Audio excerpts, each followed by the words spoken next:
Welkom terug by die Groot Ontbyt. Ons gesels vanmôre met Frikkie van Loggenberg, die hoofuitvoerende beampte van IFSA. Ons praat vanmôre oor 'n paar goedjies. Ons gesels eerstens oor Donald Trump en elke keer wanneer hy uitlating maak, is daar 'n reaksie in die mark of nie. Ons praat 'n bietjie oor die opkomende begrotingsrede. Dis reg, na die staatsrede is daar 'n begrotingsrede. En ons praat 'n bietjie oor beleggingsportefeuilles. Goeiemôre Frikkie. Môre Pierre, môre Jen. Nou Frikkie, kom ons praat maar nou eers oor president Donald Trump. Ek dink as jy in die boubesigheid is, internasionaal, en hy sê ons gaan die Riviera op die Gaza begin, dan jy seker nou gedink, miskien doen dit iets aan my aandeleprys, want ek kan dalk daar 'n jobbie kry. Maar die aanmerkings en die opinies wat hy kort lig, hoe reageer die mark daarop? En het die mark nou al besef, maar luister, mens moenie ooreageer oor sekere dinge nie. Hoe reageer julle daarop? Pierre, dis maar interessante tye. Ons het nou gekyk hierdie week uit 'n politieke oogpunt uit al daai uitlatings en heen en weer geselsry. Dis baie interessant. Ek het in sekere opsigte het ek bietjie gegiggel. Aan die ander kant het 'n mens bietjie bekommernis, want as dinge gebeur, is dit nogal is dit potensiaal dat daar bietjie probleme kan wees. Maar vir my die interessante dinge as jy kyk na die markte. Nou Donald Trump, dis nie sy eerste keer as president nie. So as jy gaan kyk wat in 2017 al die koerantberigte is wat sy uitlatings was, is baie dieselfde as wat dit heidaglik is. Jy kyk baie keer na die berig en dink, is dit nou hierdie week of is dit 2017? Maar daar was 2017 'n baie groter markreaksie gewees tot hierdie spesifieke punt.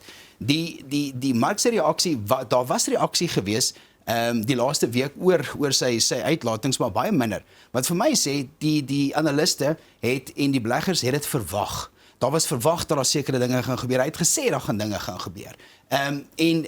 Ek dink dit het net baie vinniger gebeur as wat hulle gedink het. So hulle was so 'n bietjie onkant gevang, maar dit was relatief matig in die mark ingeprys. So daar was beweging, maar baie min. Hierdie uitlatings en die beweging in die mark, gaan dit invloed hê op ons begrotingsrede die 19de Februarie? Jen, tot op die punt, soos wat ek vandag staan, glo ek nie daar gaan 'n spesifieke aanpassing gebeur in die begroting as sulks nie. Maar ek dink daar was al somme gemaak. Ek dink daar was al scenario's uitgespeel van miskien maar daar allokasies gemaak word aan 'n sekere punt, maar daar's nog niks realiteit nie. So ek dink die fokus op infrastruktuur, staatsskuld en ekonomiese groei gaan nog steeds die voorpunt tref, maar ek dink nie die politieke uitsprake gaan 'n groot verandering in die begroting vir ons verlaat nie. Nou, jy sê jy dink nie dit gaan 'n groot verandering maak nie. En die markte op hierdie stadium, wat is die rede daarvoor? Dink jy die markte sal dalk sterker reageer eintlik hierdie keer? Omdat jy sê die mark verwag dit amper. So as ons nou gaan kyk wat is die uitsprake wat Donald Trump nou gemaak het oor tariewe spesifiek.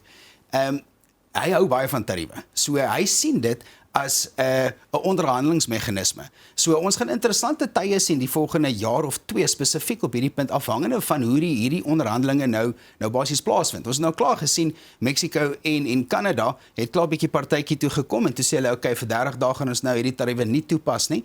En dis die meganisme wat hy uiteensit. So ek dink die mark is baie onseker en senuweeagtig op die stadium in tyd, maar ons gaan 'n bietjie aksie sien die volgende jaar hoor. Nou die rand het verswak hierdie week en ons weet ook daar was spesifiek uitlatings oor Suid-Afrika gewees. Met daai verswakking in die rand, hoe beïnvloed dit die eindverbruiker? Dis eintlik 'n hartseer storie, maar dis realiteit. As jy iets wil invoer en ons voer baie dinge in, as jy rand verswak, dan betaal jy duurder vir dieselfde produk. En spesifiek as dit kom by brandstof en daai tipe van dinge, dit filtreer baie af tot by die verbruikersvlak. So dinge gaan vir ons duurder wees.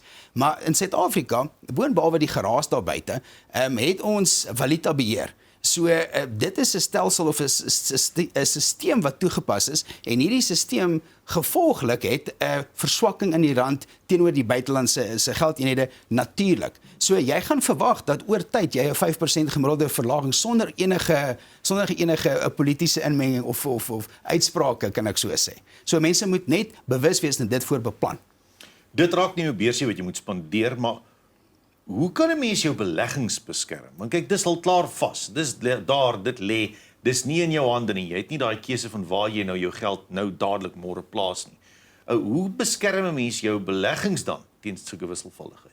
Pierre, kort, jy moet 'n plan hê. En jou plan moet reg geïmplementeer wees. Jy moet 'n goed gediversifiseerde portefeulje hê, nommer 1.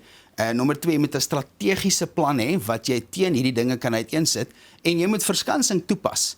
op jou portefeulje. En dis basies 'n portefeulje konstruksie en bestuursmeganismes, maar jy moet net konstant hierdie paar punte in die oog hou en dan jou plan daarvolgens moet jy implementeer en bestuur. Hierdie verskansings waarvan jy praat, wat presies is dit? So verskansing is 'n risikobestuursmeganisme as mens nou kyk spesifiek na uit 'n finansiële oogpunt uit.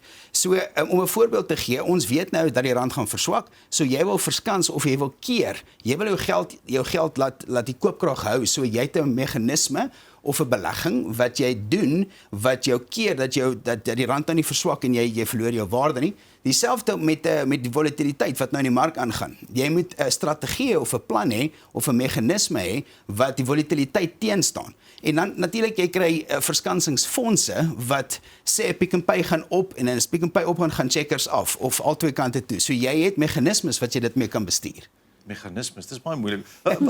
Prakties met ander woorde sê jy? So as 'n mens gaan kyk wat is 'n strategie? So of wat is daai meganisme? So as jy kyk na alternatiewe as 'n voorbeeld, bate of nou privaat ekwiteit as ek so kan sê. Dit is 'n bateklas wat heeltemal anders te reageer as wat jy as wat die mark doen.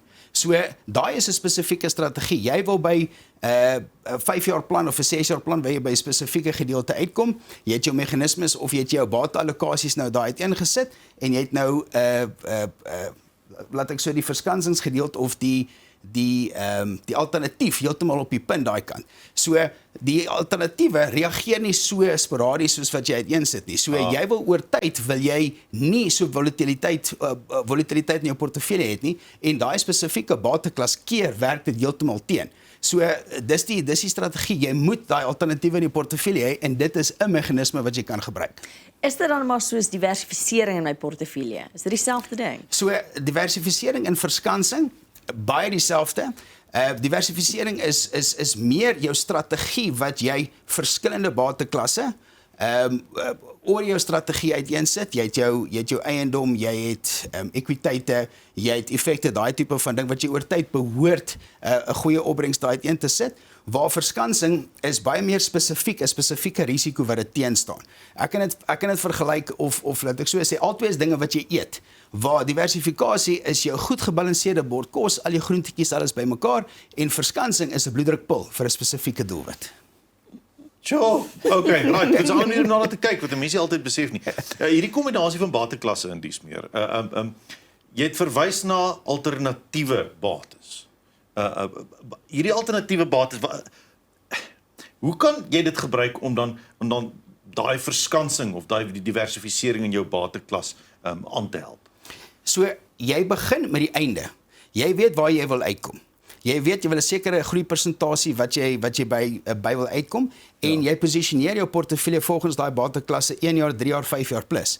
Die alternatiewe sit ons in daai 5 jaar plus tipe van kategorie. En as jy weet dat jou 5 jaar plannetjie daar verder klaar, dit gaan gebeur, jy tik daai boks, dan maak die res van jou portefeulje konstruksie soveel beter. Dan kan die wisselvalligheid wat hier gebeur in die eerste minder wees, definitief. So in daai opsig kan 'n mens nou gaan kyk 5 jaar of 7 jaar terug, die mense of die beleggers wat alternatiewe in hulle portefeulje ingehaat het, was baie beter af uit 'n volatiliteitsoogpunt uit en uit 'n groeioogpunt uit vir die laaste 5 jaar. En 7 jaar, laat ek so sê. Maar 'n mens moet geduldig wees seker met dit. Dis die punt. Jy het 'n tydperk daaraan verbou en niemand weet wat in die toekoms kan gebeur nie. Ons het net weer eens die plan, die strategie waarvolgens ons kan werk en ons kan al die inligting kan 'n mens nou gebruik tot op daai spesifieke punt om seker te maak of jy die beste kans te gee om by jou doelwit uit te kom. Frikkie, nou om al hierdie doelwitte te bereik, kort ons sekerlik iemand wat ons daarmee kan help. En ons kort natuurlik 'n adviseur, geakkrediteerde adviseur. Hoe maak mens kontak met IFSA? So SMS die woord kontak na 48422. Ons het 'n netwerk van nasionale adviseurs wat onafhanklik is, wat weet hoe ons dink, wat ons bystaan, wat ons kan verwys, wat regtig baie mooi na mense sal kyk. So maklik is dit. 1 2 3. Dis lekker dat julle mense konstant uitnooi, adviseurs en mense van die publiek om uit te nooi om julle te kontak en die vrae te vra, want op die einde is deursigtigheid die ding, né? Groot. Ons hou van onafhanklikheid, dis wat ons wil hê. Baie dankie Frikkie vir jou draai vanmôre en dankie dat jy vir my 'n bietjie duideliker gemaak het dat ek meer geduldig moet wees met my langtermynbeleggings ook, die alternatiewe aan die gang hou. Niks is vinnig nie. Niks is vinnig. Behalwe Jennifer, net so. Sy gaan nou vinnig weer die nuus lees. Jy sal sien, is net so. Nou ja, baie dankie Frikkie. Kyk, as jy enigstens vir Yves wil kontak of vra, SMS net eenvoudig die woord kontak na 48422. SMS kos R1.50 en besenfees geld. Kontak na 48422. Nou ja.